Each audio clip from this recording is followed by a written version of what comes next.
Hello everybody, my name is Danny and I want to welcome you to Vivid Collectibles. It has been a little bit of a while since I've done a video, and today I want to get to my long overdue mid-year room tour.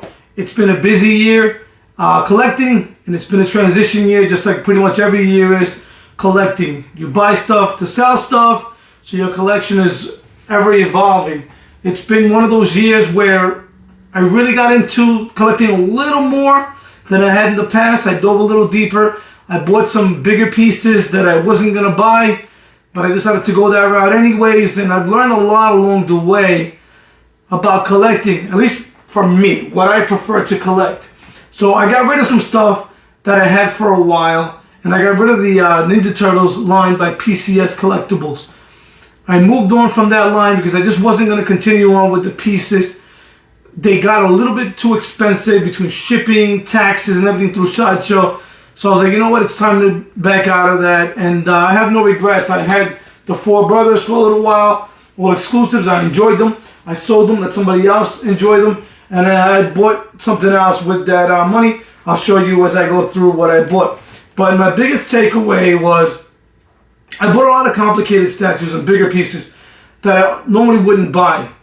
And the more intricate the statue, the more moving parts come broken, parts don't fit properly, and then it becomes a waiting game and a bit of a struggle, the back and forth with the vendors to get parts. Ultimately, I learned that some of these statues are individually made and you can't get parts for. For example, the Prime 1 Studios Red Sonja, those are individually made, so if I get 3 left arms because one of them didn't fit, there's a good chance none of them will fit.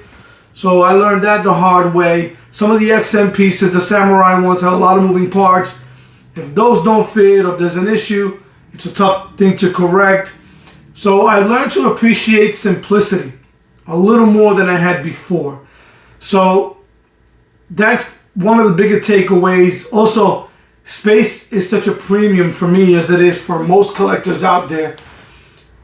You only have so much of it, even funds, right? But space is that one thing. So it's really made it a challenge for me to decide what I want to keep, what I want to let go of. So, you know, it's been ever evolving. I'm guessing it's like that for everyone here. But it's also made me appreciate, you know, Sideshow, which is kind of maligned at the moment. Everyone's, for some reason, down on them. I think they still put out a good product. They're a little simpler, the price point is right, and their customer service. I mean, I will call them or I'll send them an email, and right away they email me back. They solve the problem. Whereas the other companies, it takes a lot longer, and it's a real process. But, you know, I'm not down on other companies. They make nice products. XM makes a nice statue as well. But, you know, between price point, simplicity, storage, boxes, again, I'm learning to appreciate the simplicity of companies like Sideshow, Tweet Ahead, and things of that nature. So anyways, without much further ado, I'm going to give you my mid-year room tour. Alright, so I'm going to walk into the statue room, and I'm going to do a quick walkthrough to it, or through it I should say, and then I'll give you some information on these as I go. So when you first come downstairs to the right, it's going to be my X-Men wall. I have about 8 pieces here. And then you continue towards my Marvel space here. So this is all mostly Avengers on that particular wall. Some movie pieces mixed in. And then I have the original Daredevil that was how I first got started in collecting. And then we're going to go to the back of the room. We have some art prints here. We have Deadpool. Some video game stuff in the back that Michael J. Scott. Think about my DC line. So I got some Queen Studios mixed in with XM and a little bit of everything, right? And then we have the Samurai line. Some more video game stuff. And then Silver Surfer by himself because of space issues. Plus, I think he goes well with the red. My 1/3 stuff. So we have Red Sonja by Prime 1. And we have the XM Studios Predator King. I'll go through those a little more. And then my Masters of the Universe line down there. These are Tweeterhead and Sideshow. So let's go back to the X-Men line. So at the bottom three, well, let me start with Logan. A really nice statue that lacks in size, but it more than makes up with it in details, right? The muscle tone on this guy, that raging face, great detail, small compact base that tells a story, that broken stool, all the claw marks. It's just a great statue. Let's move up. The Cable. I love this piece. I still like it a lot. I was actually thinking about getting the XM one, but ultimately I decided to keep him because I really like him. A lot of great detail, very comic accurate, beautiful statue. Colossus, another statue with a ton of presence, great paint applications, nice base, right? Tells a story, not overly big, but he's got a lot of presence. The new Storm with that nice flickering base to create that storm field. She's really meant to be a little higher, right? So she should be viewed like this because she's got a lot of presence. She's got a lot of width to her. And that portrait, they did a beautiful job. She's beautiful. Sabretooth, had him for a little while. Another nice piece. Well sculpted, a lot of presence, big guy. He's got that snowy base. It goes really well with the Wolverine, also sculpted by Martin Canale. These are both sculpted by the same guy. The Rogue, this is the regular version. Could not get into collecting fast enough to get the exclusive, but I really like her. Nice motion. She's in flight, destroying something. You can really tell her powers. And that Danger Room base. And then that Gambit, that pairs so well with her. This is the exclusive. I think this is one of the best pieces they've ever made. The motion, the details, the portraits, just a home run by Sideshow. This is my X-Men line. I don't know that I'll go much deeper, even though I do like the what they have to offer right now. I love their the name escapes, Nightcrawler. That looks really cool. So I'm not really sure that I'm gonna get into it a little deeper now, but I do like that Nightcrawler. But anyways, for another video, we have Scarlet Witch. Premium format with that nice pink base, right? So the base is nice and compact. She's very tall, so she's a vertical piece. Tells a story, shows you her powers. Pretty portrait. The teeth are not the best, but they're not bad. And you really got to get up close to find something wrong with her. Looks great, nice pose. I love the cape on that. And then we have the Daniel Bell Thor. Still one of the best pieces out there. He's in motion. I love how they create a story with their sculpts, right? Just a really cool statue. I have them on risers because I think they look a little better up high. So next to him, I have the XM Studios Thanos. It's a standalone version. Great statue with a ton of detail. That light up gauntlet. I got to replace the batteries. But this is another great piece, right? One that tells a story. And then we have the Hulk maquette by Sideshow. This is a Daniel Bell sculpt also. Great sculpt on this. Really cool portrait. I love that this statue is in motion. Just a really great piece with a lot of awesome detail, right? Throughout, detail throughout, everywhere. The base, so the base is really cool. I love that creature. The only knock on this, and I'm not the only person to say that, are the seams on those tentacles, right? But other than that, this statue is really impressive. I think it's got a great sculpt on it, and one of the best pieces. So below that, we have the Spider-Man. This is the one where he's fighting the Dr. Octopus, and he's in that Oscorp base. This is the Todd McFarlane portrait. I love the sculpt on this guy. His maybe a little bit on the dark, the colors on him, but it looks great, and I love how he's in motion. And then we have the Queen Studios Endgame Thanos. This is the Josh Brolin. This is the exclusive version. This has the two portraits. They're not that different, but they're both well made. The base is big. It takes up a lot of space. I'm not sure that I'm going to end up keeping these because it's movies and I don't do too many movie pieces. We have the Mark 7 by Sideshow. Still the best light up feature in an Iron Man on this piece. This is a really nice statue with a great paint job. You see it's almost like automotive paint on this guy. I know Queen Studios just released theirs. There's a lot of mixed reviews because the colors are muted. So I'm glad I held on to this guy and didn't jump on that bandwagon. Then we have Some more premium formats. This is the new Black Widow with that nice shiny outfit. She turned out amazing with a beautiful portrait. Nice motion. The base is compact, so it's easy to fit her. The only negative for me is that light up feature, these little effects, are not that bright compared to the Captain America one, but it still looks nice. I wish they were a little brighter, but really nice statue with a great pose and a really killer portrait. Nice hair. And then we have the Taskmaster. This is a underrated piece. A lot of presence, big statue. He's wide and muscular, a ton of presence. So a nice small base, but he's a challenge to display because of how long that sword is. And then that cape. So he makes him very wide and very deep. A bit of a challenge, but an awesome statue nonetheless. The new Captain America. I love this statue. This thing has so much presence. So massive, so bulky. He's in motion. A great shield with a great bullet effect and a beautiful base. Just an awesome, awesome statue. Great Captain America. And then we have the symbiote Spider-Man. This is awesome. Great, great pose on this guy. Nice sculpt. Beautiful base. Nice colors. Just a beautiful, beautiful piece. And then we have the statue that kind of started it all for me.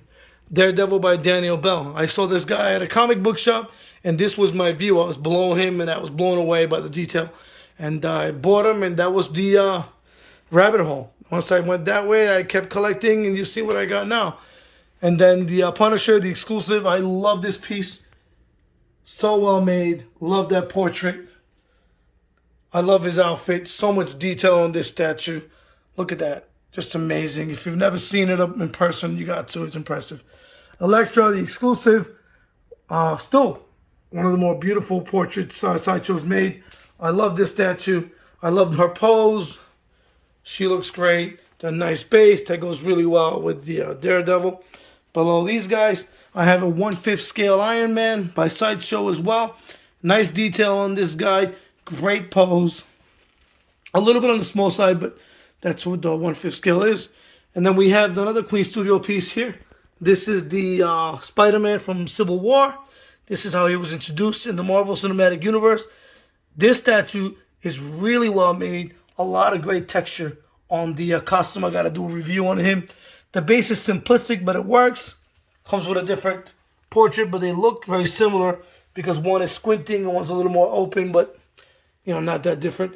The shield, he's metal, which is a nice touch. I like that. So we're going to go on the opposite end, and we're going to start with the Masters of the Universe line, right? So these are, two of them on the left are Tweeterhead, that would be the Hordak, and Tila. And then the two on the right are the Skeletor and He-Man by Sideshow. They're all really well made. If I had to pick one, the best one with the most details is going to be Hordak. Hordak, that it's exceptional, right? Just the quality on that. And then Tweeterhead released Tila. And I think they couldn't match the quality of Hordak. This came with a couple of paint flaws, and Tweeterhead is a nightmare to try to get a hold of.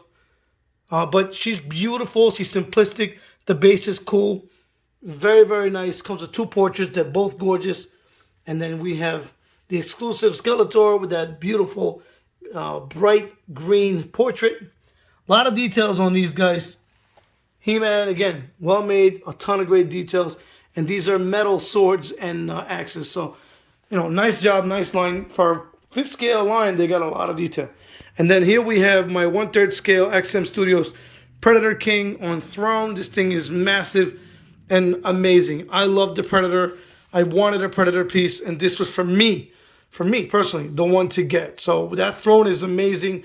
The colors, the level of detail, the dreads on him. He's just such a cool statue. And, I put him here because I can really appreciate, the back of the Throne, and then, Red Sonja next to that. So this is what I walked down to, and I specifically wanted them there because I can see 360. And here's the other portrait.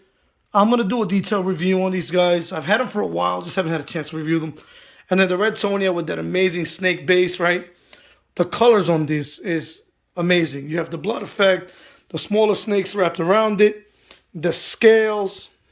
It's a really cool statue, but the star of this piece is that snake. Look at the veins inside the mouth and the teeth and the fangs. Just an amazing, amazing statue. Oh yeah, and Red Tony is pretty nice too. Great hair. The portraits, you know, it does the job, but it isn't that nice for me. This is the exclusive version, so she has the axe. I had some trouble with this piece. I'll get into it when I do the review. But she's got a nice sculpt and translucent almost skin. I think it's made really, really well. Beautiful statue. So this is what they look like together. And that's the, I think the colors go well between the, you know, Masters of the Universe and also the Red Sonja. Anyways, next to them is Silver Surfer. He's by himself. I love the pose on this. I know it was a little divisive because he wasn't in motion. That didn't really bother me so much. I love the base, that cosmic base on him. Frankie Ray with the light up features. She's great as well. They fit there very well. I'm not sure that's the permanent resting spot, but you know, we'll see how that goes. And then we have my DC line. So we have the Samurai line by XM Studios. I mean, I've raved about this line between the details, the really cool bases that tell a story. These are second to none. In terms of detail, these are, in my opinion, some of the best statues in the world right now. This comes with a couple of switch-out portraits, some switch-out hands and arms and weapons, but ultimately I like this setup, although I do like the one of the mass portraits, but we'll get into that later. Here's the Joker Orochi, massive, massive statue with a lot of presence. But that's the one downside to these. The bases are huge, and they take up a lot of space. The Joker is impressive, maniacal, that licking the sword. It's an impressive piece. These are great statues. And then the Batman, I love this statue. The base acts like a turntable, and you can really appreciate them 360. Again, look at the details and the colors. These are some of the best statues that I have. And some of my favorites. This line is unbelievable. A lot of great detail. Below them, I have First for Figures Mario Definitive Edition. So this comes with the egg, with the flags. It's a little bit overkill. It's hard to display him because he's so damn big. And it doesn't really fit with anything I have, but I like the statue. And then Pac-Man. My wife got me this as a gift, so he's going nowhere. As we continue on this side, we have The Flash by Daniel Bell. And then we have that beautiful Superman call to action with that nice, you know, classic Superman look. Great muscle tone on him. The sculpt on the cut and sew elements of this are impressive. Really nice statue with that, you know, generates motion. They're both heading in the same direction, so that's why I have them next to each other. I think they look actually pretty good together. They pair well. A lot of great detail. Really nice pieces. And then below that, I have the Batman Who Laughs. This is the regular version setup. I do have the exclusive, but I like the regular portrait with the screaming. It's maniacal. The teeth are done incredible. The tongue. Just an incredible statue with a lot of great detail on the base. Look at that. You know, it's just an amazing, amazing piece. The stitching, if you haven't seen this in person, the level of detail on this thing will blow you away. One of the best premium formats ever. And speaking of one of the best premium formats ever, here's the Green Arrow. This is the exclusive with the classic pose, great ocean base. One of the best premium formats ever made. Still one of my favorites. Love this piece. And then above him, I have the XM Studios Robin. This is awesome. Another one of those pieces that you got to see in person. The paintwork on this guy is second to none. I saw him in person in New York Comic Con a few years back, and I knew then I had to have this statue, and I'm glad I have it. The bases on these are just amazing. I have yet to do a review on them. I will. And then we have Sideshow Collectibles Batman. This is by Martin Canale. That's why he's so big and wide. Really nice detail on this statue. Not everyone's cup of tea. I think he looks great. Nice base. I have them on risers so that I can display them. And then I have the Queen Studios Dark Knight Batman and Joker. That's the Heath Ledger with the extended base. I love this setup. The only downside to this setup is that Batman is sort of covered by Heath Ledger, but it does recreate that movie line. Great statue. This thing has massive amount of details. And then that Bale portrait that I have here. Check this out. Looks amazing. Great statue. And then that Heath Ledger. Still looks terrific. I have the quarter scale coming. Who knows when that's going to get here. You know, cut and sew elements, and then I have that apple by Sideshow. I think it looks cool because the colors go well with it. And then Superman Premium Format, one of the best portraits Sideshow's ever made. Great body sculpt on this guy. Nice pose. A lot of presence for a quarter scale Superman. And that base, that Brainiac base.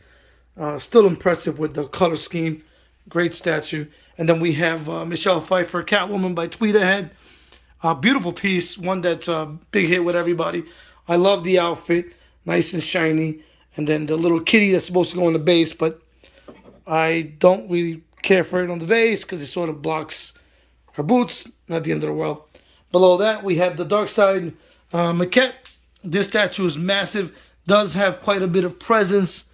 This is the Cheeto hand everyone was so divided on. I think it looks pretty cool. He's really big and has a lot of presence. I don't think it's as bad as people think it is. In fact, I think it's a pretty good underrated piece. But, you know, I get it. If it's not for you, it ain't for you. This is the Daniel Bane. I love this statue. A ton of presence. Great detail. Great vein work and muscle tone. Great statue overall. That really cool crashed Batmobile base. And this is what it looks like from far away. It's my DC wall. And then I'll show you Deadpool. He's by himself with that exploding base. Still the best Deadpool, in my opinion, on the market. A lot of action. There's a little too much going on here because I have the poster behind him. But he really doesn't fit anywhere else because of the space. He's a big piece with a lot of great details on him. Then I have my video game line. So I'm a big fan of Symphony of the Night. It's one of my favorite video games ever. So this is the Dracula from that game and the Alucard. And these are made by First for Figures. A lot of great detail. These are very regal looking. Good textures. Nice sculpted capes with some simplistic matching bases. You have some blood splatter on the Dracula one. And a lot of great color schemes on these. Just amazing work by First for Figures. And then one of the first ones I got was Simon by First for Figures. I've had him for a long time. Very detailed for such an older piece. It looks great still. It holds up very well with the rest of the line. And then I have the J. Scott Campbell. I forgot to Tinkerbell. I've had her for a little while. Sorry about the glare on this detail. I don't even know why you still own these details. Nothing fits in them. But she's got a lot of good details. She's very pretty. You know, a little sensual. But a nice piece. Alright, so there you have it, guys. I've given you a room tour. It's been a while. It has changed a little bit over the years. I've acquired some really cool statues. Especially that, you know, the 1/3 scale line. But they're too big. And I think I'm pretty much done with the 1/3. Again, too big, too complicated, too many moving parts. But the ones that I have, I plan on keeping. I hope you guys have enjoyed this quick room tour. I hope I haven't taken up too much of your time. I have some stuff coming in still. So by next year, as usual, guys, it will look different. But I appreciate everyone for watching. If you have any comments, if you want to, you know, tell me a little bit about your collection, I'm open. So once again, I want to thank you guys for watching. And until next time, look out for some reviews. Take care.